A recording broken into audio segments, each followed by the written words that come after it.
जय हिंद सभी साथियों को। तो आप जानते हैं कि 2023 में वन दरोगा भर्ती का एग्जाम 30 अप्रैल को होने वाला है। उसके लिए एक शानदार सा टॉपिक लेके आया हूं जिसका नाम है वन्यजीव संरक्षण अधिनियम 1972। आप जानते हैं कि यहां से 1 से 2 क्वेश्चन आने की पूरी संभावना है। 26 टॉपिक से 100 प्रश्न आने हैं। तो आइए देखते हैं कि वन्यजीव संरक्षण अधिनियम 1972 क्या कहता है, इसके महत्वपूर्ण चीजें क्या है। तो वन्यजीव संरक्षण अधिनियम 1972 जो है 12 अगस्त 1972 को संसद में पारित हुआ। 12 अगस्त को, यानी आजादी से माने आजादी के जो दिवस होता है उससे 3 दिन पहले 9 सितंबर 1972 को यह लागू हुआ था। आप जानते हैं 1972 में स्टॉकहोम सम्मेलन जून में हुआ था, उसी के बाद ये कार्रवाई हुई। 12 अगस्त 1972 को वन्यजीव संरक्षण अधिनियम भारत में लागू होता है, पारित होता है, 9 सितंबर को लागू होता है। और ये जो अधिनियम है ये पौधे और जानवरों की प्रजाति का संरक्षण करता है, पौधे और जानवरों की प्रजाति का संरक्षण करता है। इस अधिनियम में एक संशोधन भी हुआ है 2003 में, और संशोधन के बाद इसका अधिनियम का नाम है भारतीय वन्यजीव संरक्षण अधिनियम 2002। ये पूरा इसका नाम ध्यान पे रखिएगा।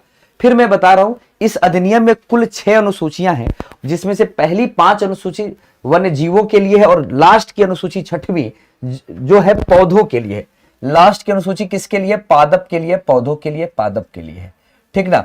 फिर कह रहे हैं कि इस अनुसूची के तहत अगर किसी वन्यजीव का शिकार किया जाता है तो इसमें अधिकतम सजा जो है, या किसी को मार दिया जाता है, पेड़ों को काट दिया जाता है, नुकसान पहुंचाया जाता है, किसी भी तरह से परेशान किया जाता है किसी वन्यजीवों को, तो उसके लिए अधिकतम सजा कितनी है मेरे भाई?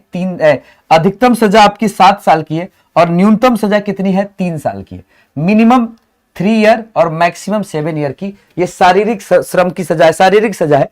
जबकि आर्थिक सजा आपकी मिनिमम जो है 10,000 की है, मैक्सिमम सजा जो है 25 लाख की है। तो मिनिमम कितने की है? 10 की है, और मैक्सिमम कितने की है? 25 की है। 2015 में 78 बाघों को मार दिया गया था। तो इसके बाद इस 25 लाख वाले पैसे को बढ़ाकर, जुर्माना राशि बढ़ाकर 50 लाख करने की पूरी तरह से तैयारी है, ठीक है। तो याद रखिएगा, वन्यजीव अधिनियम से जुड़ी हुई जो चीजें थी जो आपके सामने मैंने रखी, 6 अनुसूचियां, 5 जो है वन्यजीवों के लिए, 1 जो है पादपों के लिए। 12 अगस्त को आया था, 9 अगस्त को संसद में लागू हुआ था।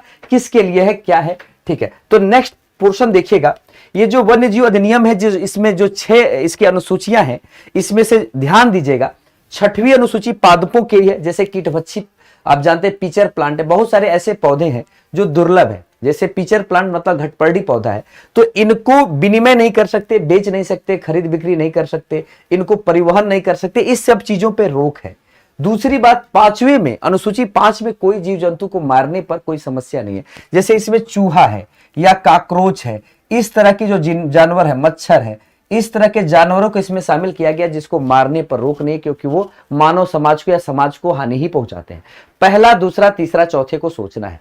पहला दूसरे के श्रेणी में जो जानवर आते हैं वो दुर्लभ प्रकृति के हैं, लुप्त प्राय हैं, दुर्लभ प्रकृति के हैं, इनके शिकार को पूर्णतः प्रतिबंधित कर दिया गया है।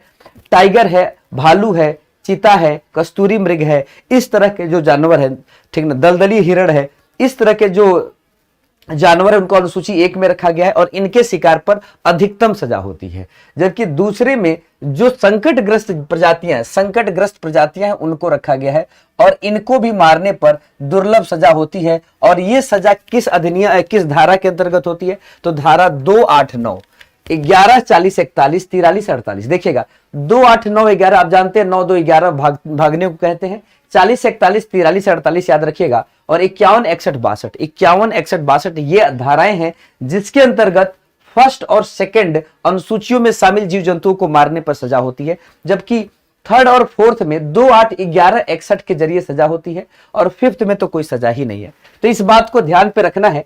और आपसे पूछा जाता है कि भैया कि राष्ट्रीय जो वन्यजीव संरक्षण अधिनियम है इसके तहत कौन कौन सी संस्थाएं चलती हैं, तो आपकी NBWL है, SBWL है, NTCA है और CZA है, सेंट्रल जू अथॉरिटी है, सेंट्रल जू अथॉरिटी है। ये सारी चीजें इसी वन्यजीव अधिनियम वन्यजीव संरक्षण अधिनियम 1972 के तहत चलती हैं। याद रखिएगा, बिल्कुल, जिसको हम कहते हैं वाइल्ड लाइफ बिल्कुल कंजर्वेशन एक्ट जो है आपके लिए। तो इसमें जो पहला है नेशनल, आप जानते हैं नेशनल NBWL है,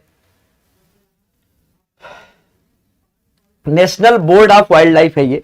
इसका पूरा नाम क्या होगा? National board of wild life, state board of wild life और इसका नाम है नेशनल टाइगर कंजर्वेशन अथॉरिटी। तो ये 4 संस्थाएं यहां पर इसके द्वारा स्थापित हैं। राष्ट्रीय वन्यजीव बोर्ड जो है इसके तहत एक स्थायी समिति बनती है जो सलाहकार समिति है किसी भी सरकार की, जिसका अध्यक्ष होता है पीएम और जिसका उपाध्यक्ष क्या होता है, पर्यावरण मंत्री। ऐसे ही एसबीडब्ल्यूएल है राज्य वन्यजीव बोर्ड का, ये अध्यक्ष कौन है, इसका मुख्यमंत्री होता है।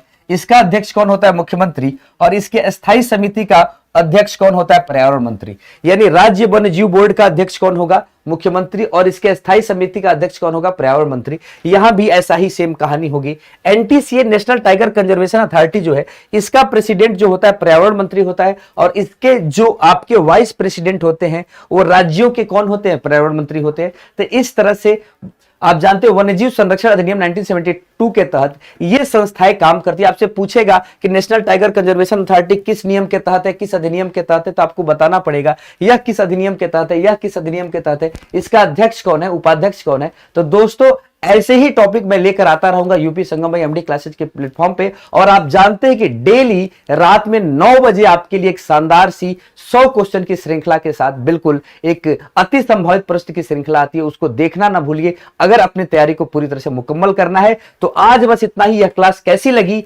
बिल्कुल अगर चैनल पे नए हो तो सब्सक्राइब कीजिएगा, कैसी लगी जरूर बताइएगा। ऐसी वीडियो आपके लिए आती रहेंगी। आपको किस टॉपिक की वीडियो चाहिएगा कमेंट सेक्शन में अपने नाम के साथ बिल्कुल लिखिएगा। जय हिंद सभी साथियों को।